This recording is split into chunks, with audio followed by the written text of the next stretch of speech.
Hey Pookie, welcome to another video. This is going to be very different from my other videos. I'm going to be sitting here the entire time chit-chatting about my entire fitness journey. This is a long-awaited video, and since I'm now on YouTube, why not get into the itty-bitty gritties of my fitness journey? I want to start this video with talking about my genetics because genetics plays such a major role in one's fitness journey, and I feel like that part is not talked about enough. So since I can remember, since being a little girl, I always had a small waist and bigger hips, but I did have a skinny fat build. And basically what that means is that you store fat in some areas, but then you're skinny in other areas. So for me, my fat was always stored in my stomach, my lower back area, and my glutes. But then I felt like my legs were super small, my arms were small, but then my shoulders were bigger and my back was bigger. And this made me so insecure that I couldn't see that I had a beautiful build. So I always had like a nice build in high school, and then I guess freshman 15 came and I gained a significant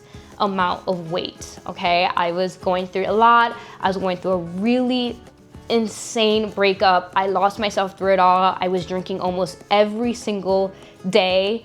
Tuesday, because it was like, there's like this song that came out, on a Tuesday. So I used to go out on Tuesday. Wednesday would be like rest from going out. Thursday, Thirsty Thursday, Friday, Saturday, Sunday, always in the streets. So I was drinking. When I was in college as well, I would be eating McDonald's every single day, and it caught up to me. I think I gained about 15 pounds. I was 120 pounds, I would say, in high school. And then freshman 15 legit happened to me, you guys. I was about 135 pounds, but I never really cared about myself at this point. Like, I didn't care about my physique. I didn't care what I looked like. I just remember being so lost and distracted in going out, distracted in work, distracted in college, distracted just overall because I was going through so much until I got called fat by my then ex-boyfriend and my family, not necessarily my family, but like family members that would go to my mom and tell her like, hey, like Erica is gaining weight. And so I kind of looked at myself and I was like, wait a second, they might be right. And I remember I hopped on the scale and was like, I will never forget, because it was Mother's Day. And I decided that day, I took a picture with my mom and I was like, yo, I'm dead ass fat. Like, not fat, but like, that's how I felt at the time. My face was like bigger. Everything came to like, it was like a realization that I had. Like, my face was bigger, my arms were off, my stomach was bigger than ever. So I decided to make a change. So I'm like, okay, still drinking, by the way. Never stopped drinking, never stopped going out. That was my coping mechanism. But I did start to make healthier choices when it came to food. I also limited the amount of soda I was drinking, the amount of juice I was drinking. I was drinking more water. I was also getting in tune with like finding out about sugar-free drinks. So like Fresca. I remember finding this iced tea that was 0 calories and stuff. So in college, I would always eat fast food, right? I never cooked at home. Didn't know how to even cook an egg, you guys, if I'm being so honest. So every single time, me and my friends, we would always go to McDonald's. So when I told my friends, I'm like, you guys, like, we need to chill. We need to be better. So I was like, we need to like just make better options, better choices when we're eating out. So for some reason, to me, that was like going to Panera Bread or like going to Chick-fil-A and ordering like a grilled chicken sandwich. I didn't know too much, but I think I did lose about 5 pounds. So instead of being 135, I was 130, and 5 pounds makes a big difference, okay? So that's basically the lifestyle that I had.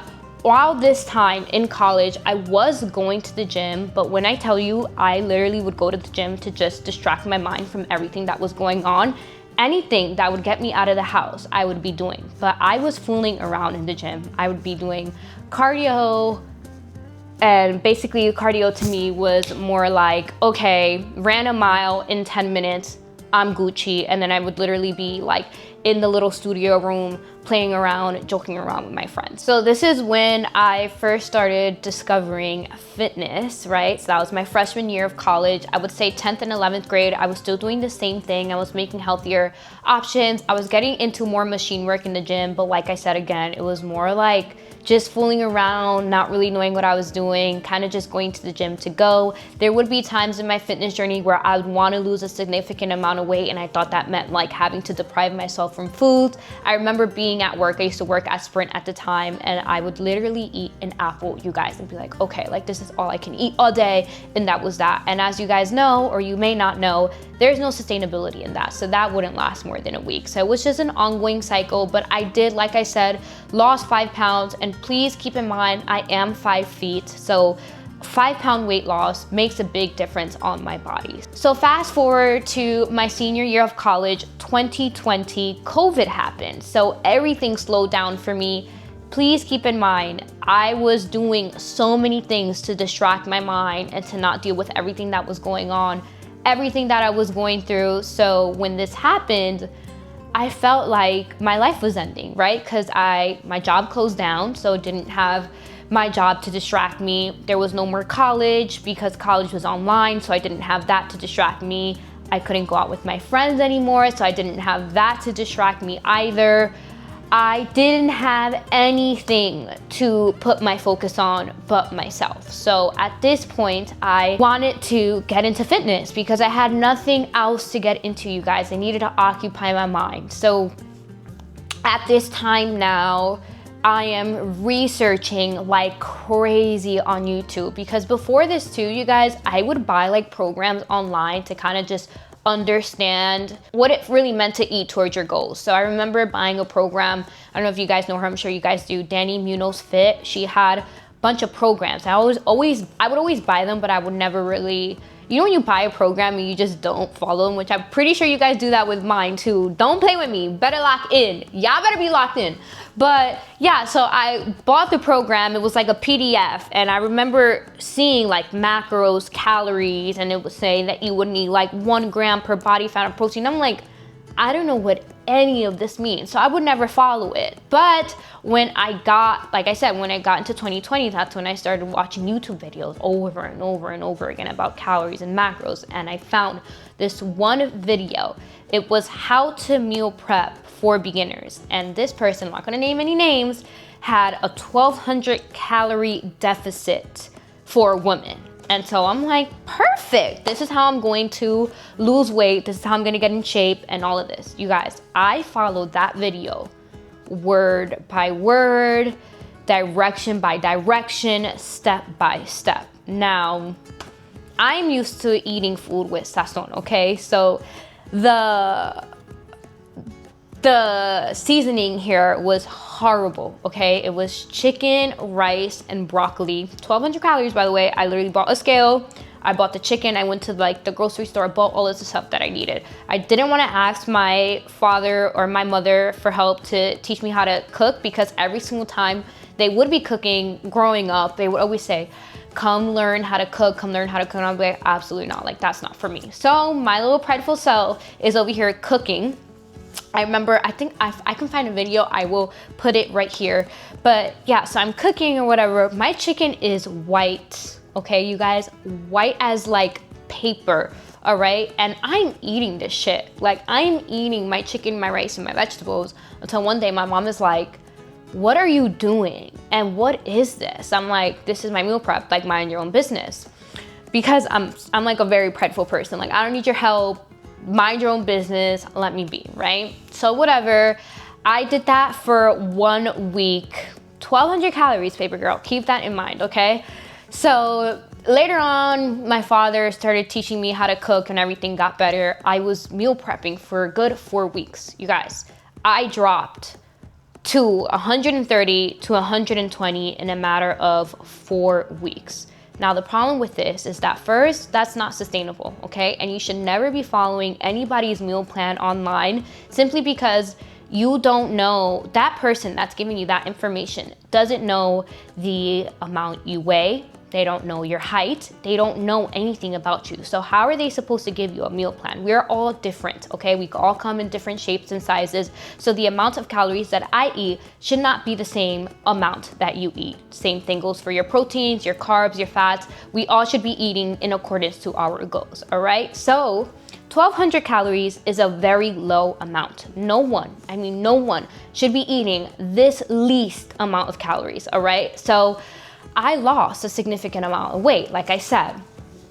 So when I looked at my build, I'm like, ew, like I'm skinny. I don't want to be skinny, but I was skinny fat, you guys, because like I said, my build is skinny fat. So I got super skinny. My legs are super skinny. My arms were skinny, but then my stomach was still there and my glutes were still there in sense, like I told you, it was like more of like wider glutes that I would say I had. And I just wasn't happy. And I never wanted to be skinny, you guys. I always wanted to be slim thick because I grew up with my mom being super thick, my sister being super thick, family members around me being super thick. So I'm Dominican, you guys. So that being skinny and all of that was never an idea in my head. Sis wanted to be slim thick, which I'm so happy that I am now. But anywho, back to the story. So I realized that I was still skinny fat, even more than what I was before, which is not what I wanted. At this time too, you guys, I also was following, I think, Booty King's program. So I was working out at home, kind of just trying to build my glutes, trying to build my butt, because like I said, I wasn't happy with the glutes that I had. I wanted like round, perky glutes. I wanted bigger legs and all of that. So that was, I think, his name was Booty King, right? So that's why I followed his program, which is so crazy because then later on I worked for One Soul. I was an athlete for One Soul, but that's getting off topic, right? So yeah, so when I realized I was still skinny fat, I was starting to search how to grow your legs, right? And I would see all these people saying you have to bulk and you have to eat more and you have to be in a caloric surplus. And I'm like, girl, but I don't want to gain fat. Like, I don't want to get fat. Like, I was so scared about that. So then I would start searching, how do I grow my legs but lose my stomach? And then that's when I discovered body recomposition. And when I tell you guys, this concept changed my entire life, my fitness journey, everything in between. When I started to eat like this, my body changed like this. So this was a little bit more into 2020, so things were kind of starting to open up a bit and such. So basically I was like also getting into the gym too. But to kind of just tell you guys what I was finding online, it was basically saying that you would have to eat, not necessarily in a big caloric deficit like I was eating before. You would have to eat at your caloric maintenance, or you would have to eat in a slight caloric deficit. I also learned that there's a whole calculator to find out how much calories you should be eating. I don't remember like what specific YouTube video I watched, but they were like very informative, very like science-based research like videos that were really helping me. And I would, like I said, there was nothing else to do, so I'd like just sit there and watch videos and videos and videos and videos and videos about body recomposition. So at that point I started to eat in my caloric maintenance, sometimes in a slight caloric deficit, and I started to slowly see better results. I started to build a little bit more. I think I went from 120 to 125 pounds, but I also remember seeing videos where it was like, you don't measure your progress here by jumping on the scale. You measure your progress by progress pictures. So I started taking a bunch of progress pictures. I will post my first ever progress picture here. I was so happy to kind of just see like that build coming in. Now, obviously I was working out from home, right? So you can build your body at home if you have weights that go up. I know times have evolved and there's like so many different things that you can have, but at home I had like 10-pound dumbbells and then I had bands. So when gyms started to open up, that's when everything started to change. But keep in mind, when gyms started to open up, that means that my job was also reopening. So now this means that I have to balance my fitness journey, and I also have to balance eating healthy. I have to balance getting into the gym and all that. And then also when I got back into the work, I became a manager. So that basically means more responsibility, more hours, long days, and all of that. I also then became a content creator while being a manager at my job. Balancing that all was just a lot. But to get into the beginning, when gym started to open up, this is when my life changed. I was heavily inspired now by women who were in bodybuilding, women who wanted to have a stronger physique, who wanted to have upper body gains, who had built legs, okay, like built legs. I was heavily inspired by Annalise Cruz, which is such a full circle moment because now we're super close friends and we work together. It's just so all insane. Hannah Oberg, there was just so many women that I was inspired by. So I got into heavy squats, I got into deadlift, I got into chest press, I got into all of that, and I started to see results like this because I was eating correctly. I was making sure that my meals were high in protein. I was making sure that I was eating my carbs. I was making sure that I was eating my meals. You guys, I was eating 6 times a week, if not, no, sorry. I was eating 6 times a day, if not more, in healthy meals. And now I am getting back into work at this time. So I'm not necessarily counting my calories anymore because I have a general idea of what my meals should look like. Also, I feel like knowing that I can eat at my caloric maintenance made me feel like I didn't have to get into like the itty bitty gritties of it. Like I didn't have to just eat 1,200 calories. I had that freedom to eat the way that I wanted to eat. And I would say I had a pretty good relationship with food at the time.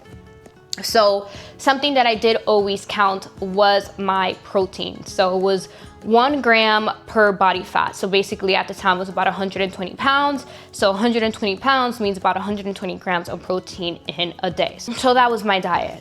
Like I said, I was getting really into fitness. I would take pictures of my back. I would take pictures of my legs. There was like so many things. I was getting so deep into it. I also think that I was able to see results in a pretty fast manner as well, as because the videos that I would watch on YouTube would say, you're not in a bulk, right? So what's super important here is progressive overload. You have to go up in weight. You have to be focused on mind and muscle connection. You have to make sure that form is intact here. So when I would train like an animal because I'm like, I'm not bulking. So I have to train like my life is ending. So every time I would go into the gym, I would be training like my life depended on it. And I have videos. I learned to do pull-ups. I was training like an insane person, and I still train like that till this day. I have been able to find joy in that as well. And I think that at this time, I was falling in love with what I was doing in the gym, okay? And I think that's very important when you are trying to get into fitness, is to fall in love with it. And at first, it is going to seem like a chore. You're going to hate it. You're not going to love it. But once you get good at it and you start to get stronger and you start to train with intention, your life changes. But also at this time, I gained weight. Not sure how. I went from like 120 pounds to 130 pounds. But the way I looked at 130 pounds at the time to what I looked probably around freshman year of college was 2 entirely different physiques. So I was like, wow, like I'm killing this body recomposition stuff. Like this is crazy. But fast forward, now life is getting super busy because now, like I said, I'm a manager at my job. I'm in the gym. Life is just lifing, and I'm also getting into content creation. I start posting on TikTok. This all first started, I can get into the itty bitty gritties of like my content creation career in another video, but I basically made a page called Progress by Erica, and where I would post, also only women were allowed in this, like you had to actually get accepted into this. So the people that were following me on here were people that were from my hometown, which I love.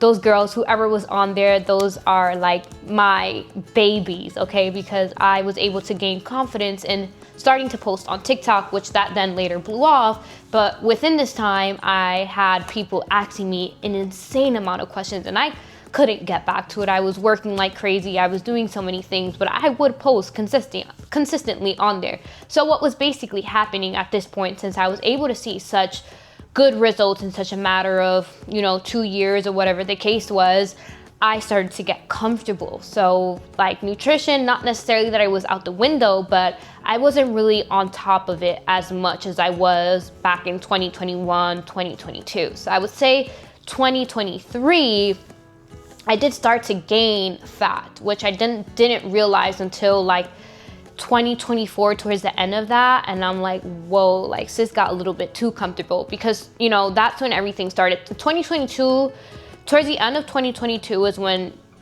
social media started kicking off for me. So I would say 2023 is when I was just super busy with work, became an online coach, quit my 9-to-5 job. So there was just a lot going on. So I just feel like I wasn't able to balance everything. So fast forward to the end of 2024, I took a hold of my fitness journey again. But around this time in 2023, there was a lot of ups and downs. I would lose and I would gain, I would lose and I would gain. And I was comfortable with the body physique that I had when I would gain, and also the body physique that I had when I would lose. But I definitely felt like I was in a pattern where I wasn't eating my meals. I still feel like to this day, it's something that I'm personally struggling with. So now fast forwarding to now, I think I'm in a much better place with my fitness journey than I was in 2022. I wouldn't say 2023 was an amazing year for my fitness journey. I would say towards the end of 2024, when I started running and picking that up, is when everything in my like journey was like, boom. Like I thought that my physique was amazing here. Now it's just like times 100, because I'm implementing cardio into my routine. So when I was getting into bodybuilding, I never really seen anyone talk about doing cardio. They would, but it was just very minor.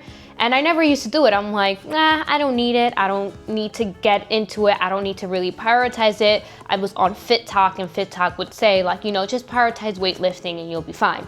And that's just like the bodybuilding thing, you know, like you just don't do cardio for whatever reason. But like I told you guys, I've always had a skinny fat build. Until this day, you guys, I still have fat that sits on my stomach. I can definitely 100% have a better physique. You're always going to be chasing better physique when you're in a fitness journey. It's just how it is. You're never really satisfied with what you have, and you know that you can be doing 100% better than what you're doing. So there's always room for improvement, right?